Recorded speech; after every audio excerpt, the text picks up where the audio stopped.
भाई ब्रिटेन के former prime minister William ई Gladstone ने बहुत ही खूब कहा that justice delayed is justice denied, यानी कि अगर किसी को न्याय देने में देरी की जाती है तो ये उसे न्याय से वंचित रखने के ही समान होगा। ऐसे में हमारे ऑनरेबल सुप्रीम कोर्ट ने भी बार बार ये ऑब्जर्वेशन दी है that right to speedy justice is an integral part of article 21 of the constitution of India, यानी कि जो right to speedy justice and right to free and fair trial है, ये हमारे आर्टिकल 21 जो कि हमें देता है right to life and liberty, उसका एक बहुत ही अभिन्न अंग है। ऐसे में हमें आज की वीडियो में देखना है कि ये जो कंसेप्ट ऑफ प्ली बार्गेनिंग है, जिसे 2006 में हमारे सीआरपीसी यानी कि क्रिमिनल प्रोसीजर कोड का हिस्सा बनाया गया,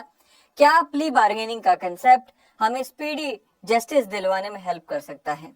हम जानेंगे कि प्ली बार्गेनिंग का कंसेप्ट है क्या एंड किस तरह से ये फंक्शन करता है, एंड फिर चर्चा करेंगे कि इसके फायदे क्या हैं एंड इसके नुकसान क्या हैं।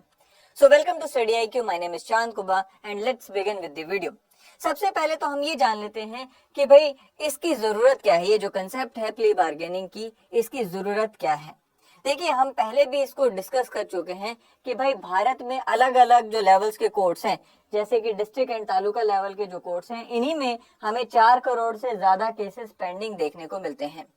साथ ही में हमें ये भी जानने को मिलता है कि भाई जितने भी लोग जेल्स में बंद हैं, यानी कि हमारे जेलों में जो बंद हैं, उनमें 70% ऐसे लोग हैं जो कि अंडर ट्रायल हैं, यानी कि जिनके ऊपर अभी मुकदमा चल रहा है और उसके ऊपर आरोप जो है अभी सिद्ध नहीं हुए हैं। ऐसे में हमें ये भी जान लेना जरूरी है कि भाई ऐसा क्यों है कि अभी तक उनके ऊपर आरोप सिद्ध नहीं हो पाए, या अभी तक उनका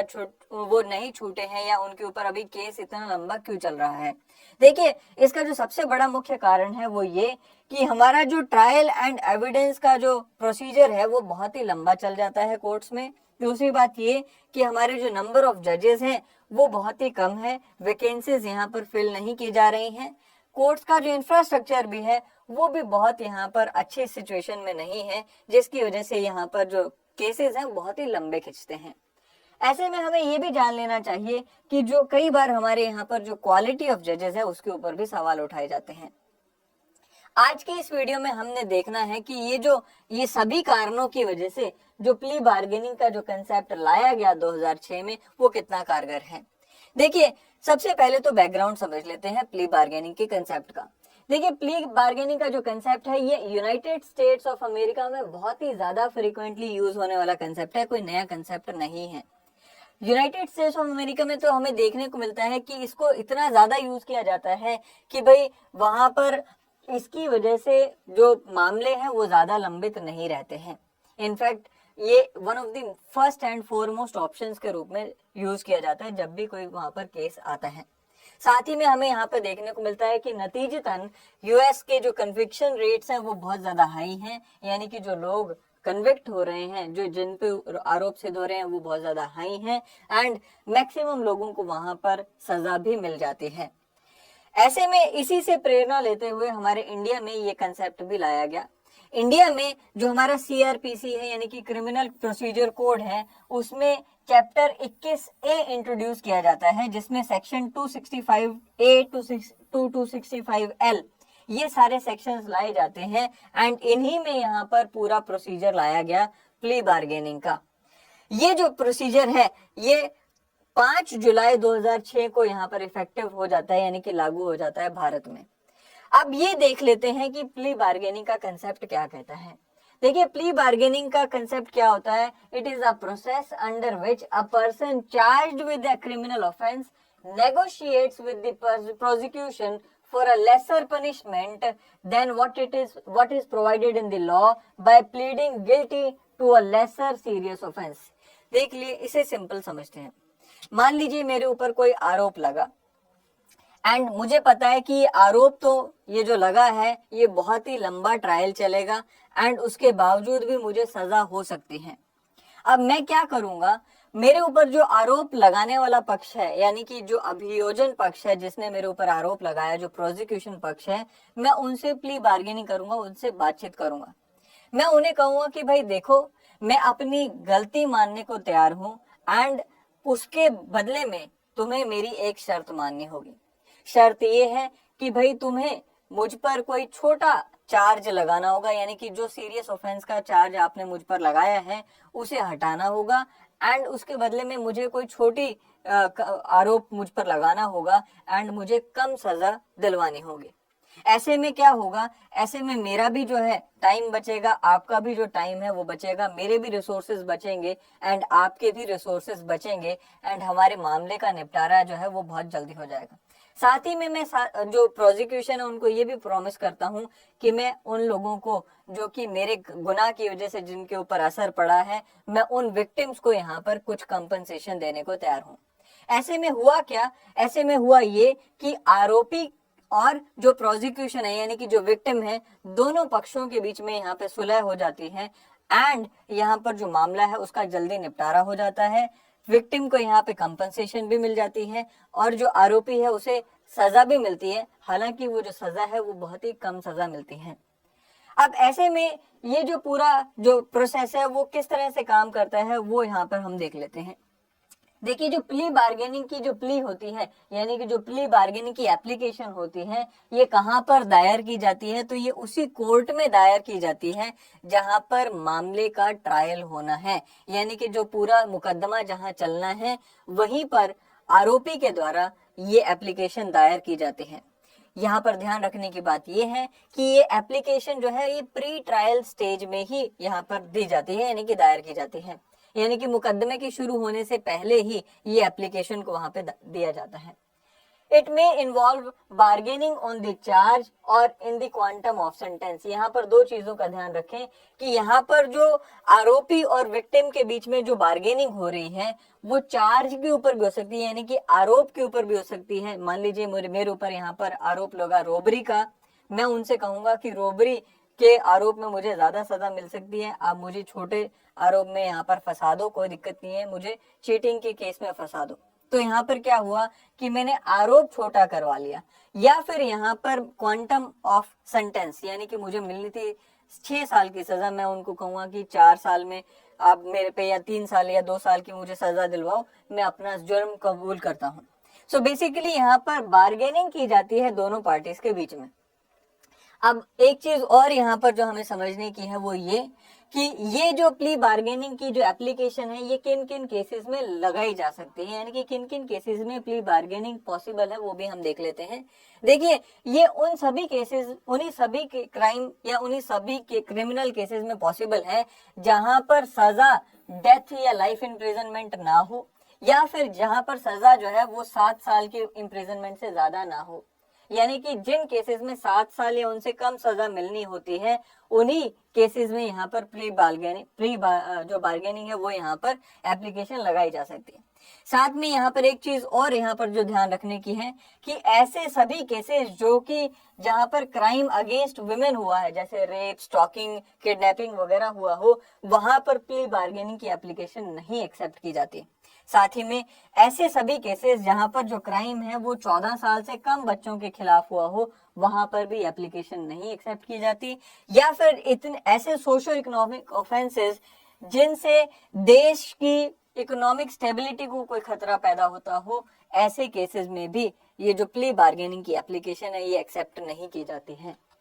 अब यहाँ पर ये it is an agreement between the defendant and the prosecutor, यानी कि ये एक एग्रीमेंट है किसके बीच में, डिफेंडेंट और प्रोसिक्यूटर यानी कि आरोपी के बीच में, और प्रोसिक्यूटर यानी कि अभियोजन पक्ष के बीच में। इन क्रिमिनल केस, यहाँ पर ये शब्द याद रखें, क्रिमिनल केस के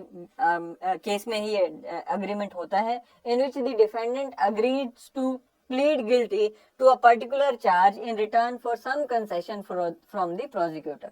अब यहाँ पर हमें देखने को मिलता है कि सभी आईपीसी में दिए गए ऑफेंसेस तो इसमें कवर्ड नहीं है, लगभग 400 टोटल ऑफेंसेस हैं, तो उसमें से 245 ऑफेंसेस जो है ये प्ली बार्गेनिंग में कवर किए गए हैं, यानी कि 245 ऑफेंसेस के केस में यहाँ पर जो है प्ली बार्गेनिंग की एप्लीकेशन लगाई जाती है। अब इसमें जज का क्या रोल होता है, तो सबसे पहले वो भी यहाँ पर समझ लें कि जज जो होता है वो इसमें कोई एक्टिव रोल नहीं प्ले करता है। जज के पास एप्लीकेशन जाती है, हम एक बार प्रोसीजर समझते हैं तो जज का रोल इसमें आपको समझ आ जाएगा। देखिए, सबसे पहले होगा क्या, जो भी आरोपी होता है, जो अक्यूज होता है, वो एक एप्लीकेशन यहाँ पर लगाता है जज के पास, जिस भी कोर्ट में ट्रायल होना है, उस एप्लीकेशन में एक एफिडेविट वो देता है एंड एफिडेविट में कहा जाता है कि भाई मैं वॉलंटरीली अपना गुनाह कबूल करना चाहता हूँ, प्ली बार्गेनिंग के लिए जाना चाहता हूँ। साथ में वो ये भी कहता है कि मेरे ऊपर आज से पहले कोई और गुनाह का आरोप सिद्ध नहीं हुआ है। अब ये जो एप्लीकेशन है जहां पर उसने कहा कि मैं स्व इच्छा से प्ली बार्गेनिंग करना चाहता हूं, यानी कि स्व इच्छा से अपना गुनाह कबूल करना चाहता हूं एंड बदले में मैं उनसे कुछ छूट चाहता हूं, कुछ जो भी अभियोजन पक्ष है उनसे मैं कुछ छूट चाहता हूं, तो यहाँ पर इस एप्लीकेशन के आने के बाद जो कोर्ट है उस एक्यूज को यहाँ पर दोबारा बुलाएगा, एक दिन दोबारा कोर्ट में बुलाया जाएगा एंड उस दिन इन कैमरा यहाँ पर उससे पूछा जाएगा कि भाई बताओ तुम वाकई में स्व इच्छा से प्ली बार्गेनिंग के लिए जाना चाहते हो या तुम पर कोई दबाव तो नहीं है। ऐसे में अगर कोर्ट संतुष्ट हो जाता है कि वो व्यक्ति स्व इच्छा से प्ली बार्गेनिंग यानी कि वॉलंटरीली प्ली बार्गेनिंग के लिए जाना चाहता है, तो फिर आता है नेक्स्ट स्टेप। यहाँ पर अब होगा क्या, कोर्ट यहाँ पर कहेगा पब्लिक प्रोसिक्यूटर को यानी कि अभियोजन पक्ष का जो वकील है उसे और जो विक्टिम है उसे, इन दोनों को यहाँ पर कोर्ट बुलाएगा एंड कोर्ट कहेगा कि भाई आप एक्यूज्ड यानी आरोपी के साथ बैठकर यहाँ पर म्यूचुअली सेटिस्फैक्टरी डिस्पोजिशन का प्रोसेस पूरा करें, यानी कि दोनों पक्ष बैठें एंड दोनों ये बार्गेनिंग करें कि भाई क्या यहाँ पर टर्म्स एंड कंडीशन रहेंगी अगर एक एक्यूज्ड अपना आरोप मानता है तो। सो बेसिकली यहाँ पर म्यूचुअली सेटिस्फैक्टरी डिस्पोजिशन यानी कि एमएसडी का जो प्रोसेस होता है उसमें एक आरोपी और एक जो अभियोजन पक्ष यानी कि जो प्रोसिक्यूटर है एंड विक्टिम जो है ये सब इकट्ठे बैठते हैं एंड यहाँ पर ये बैठकर डिसाइड करते हैं कि जो आरोपी है उसे कौन से छोटे गुनाह के लिए यहाँ पर सजा दिलवाई जाएगी या कौन से छोटे गुनाह का वो चार्ज एक्सेप्ट करेगा एंड बदले में क्या कॉम्पनसेशन मिलेगी एंड यहाँ पर वो ये भी डिसाइड करते हैं कि क्या पनिशमेंट उसको मिलनी चाहिए। फिर बाद में क्या होता है, बाद में court shall award compensation to the victim. बाद में ये दोनों लोग जो दोनों पक्ष हैं वो कोर्ट में जाते हैं, कोर्ट में जो है फिर विक्टिम जो होता है यानी कि जिसके खिलाफ ये अपराध हुआ था उसे कंपनसेशन दी जाती है and depending on the circumstances of the case जो आरोपी है उसे कम सजा भी दी जाती है या फिर उसे छोड़ भी दिया जाता है। अब यहाँ पर एक चीज और हमें देखनी चाहिए कि जो पनिशमेंट है वो कितनी हो सकती है, जो कम से कम सजा है वो कितनी हो सकती है, वो वेरी करती है केस टू केस। कई केसेस में जहां पर मिनिमम पनिशमेंट जो है वो दी गई है, मान लीजिए मिनिमम पनिशमेंट दी गई है 4 साल, अब मिनिमम पनिशमेंट की हाफ भी दी जा सकती है। मान लीजिए मिनिमम पनिशमेंट जो है, मिनिमम प्रिस्क्राइब्ड पनिशमेंट अगर किसी गुनाह के लिए है 4 साल, तो उसकी जो हाफ है यानी कि 2 साल उस आरोपी को दी जा सकती है। या फिर मान लीजिए कोई मिनिमम पनिशमेंट प्रिस्क्राइब्ड नहीं है, तो उन केसेस में यहाँ पर हमें देखने को मिलता है कि जो मैक्सिमम प्रिस्क्राइब्ड पनिशमेंट है उसका 1/4 भी यहाँ पर दिया जा सकता है। मान लीजिए किसी केस में मैक्सिमम प्रिस्क्राइब्ड पनिशमेंट है 7 साल, तो उसका 1/4 भी यहाँ पर अवॉर्ड किया जा सकता है उस आरोपी को। अब ऐसे में जब ये सारा प्रोसीजर हो जाता है, कोर्ट का सिर्फ इतना ही काम रहता है कि भाई वो उस जजमेंट को डिलीवर करे, उसके ऊपर साइन करे एंड अल्टीमेटली दोनों पार्टीज यहाँ पर अपने अपने घर या फिर जो भी पार्टी को जेल जाना है वो जेल चले जाती है। अब इसके फायदे क्या हैं एंड नुकसान क्या है वो भी आज की हम वीडियो में समझ लेते हैं। देखिए सबसे पहला इसका जो फायदा है वो ये है कि भाई मैंने कहा कि भाई जो हमारे ट्रायल्स का प्रोसेस है वो बहुत ही लंबा चलता है, तो अगर प्ली बार्गेनिंग के प्रोसेस को इस्तेमाल किया जाता है तो इससे फायदा ये होगा कि जो अंडर ट्रायल्स जेलों में सड़ रहे हैं उनको यहाँ पे निजात मिलेगा। उनके जो फंडामेंटल राइट्स, सिर्फ जेल में रहने से, बिना यहाँ पर आरोप सिद्ध हुए जेल में रहने से अगर उनके फंडामेंटल राइट्स का हनन हो रहा है तो उसका यहाँ पर बचाव होगा। दूसरी बात ये कि lesser jail term for accused, यानी कि जो एक्यूज है उसे ये फायदा तो होगा कि उसको कम से कम यहाँ पे सजा मिलेगी। Speedy and less expensive justice, तो ये भी एक फायदा होने वाला है कि जो खर्चा होता है वो कम होगा एंड जो स्पीड होती है जस्टिस दिलवाने की वो ज्यादा होगी। लेस सोशली स्टिग्मेटाइजेशन, यानी कि जो आरोपी है जिसके ऊपर आरोप लगा है उसको लेस स्टिग्मेटाइजेशन होगी यहाँ पे, सोशली उसके ऊपर जो दिल पे उसको जो आघात लगता है वो यहाँ पर दिमाग पे आघात लगता है वो कम लगेगा।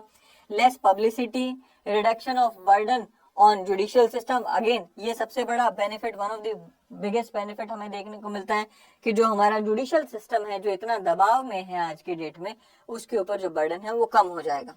एंड अश्योर्ड कन्विक्शन, यानी कि कन्विक्शन तो पक्का होगी ही होगी, क्योंकि आरोपी ने खुद ही आरोप यहाँ पर स्वीकार कर लिया है। अगर इसके कौन से, यानी कि इसके जो नेगेटिव एस्पेक्ट्स हैं, नेगेटिव साइड है, उसकी बात करें तो हमें देखने को मिलता है कि set back to the deterrent effect of law. अब देखिए सिंपल सी बात है, मैंने कोई गुनाह किया, मुझे पता है कि भाई प्ली बार्गेनिंग करनी है,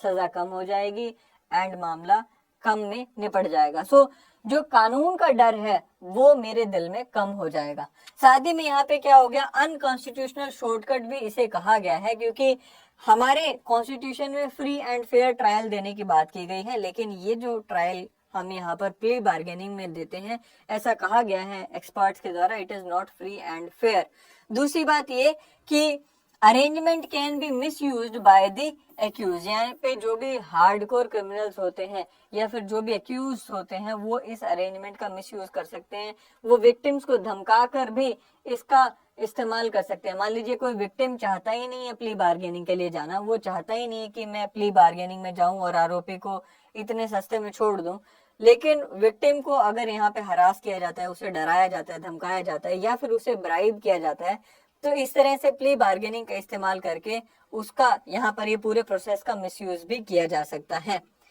राइट, सो बेसिकली यहाँ पर ये सारे मिसयूज हमने देखे एंड और भी ये सारे मिसयूज आपके स्क्रीन पर हैं। आई होप कि आपको ये प्ली बार्गेनिंग का कंसेप्ट समझ आया होगा।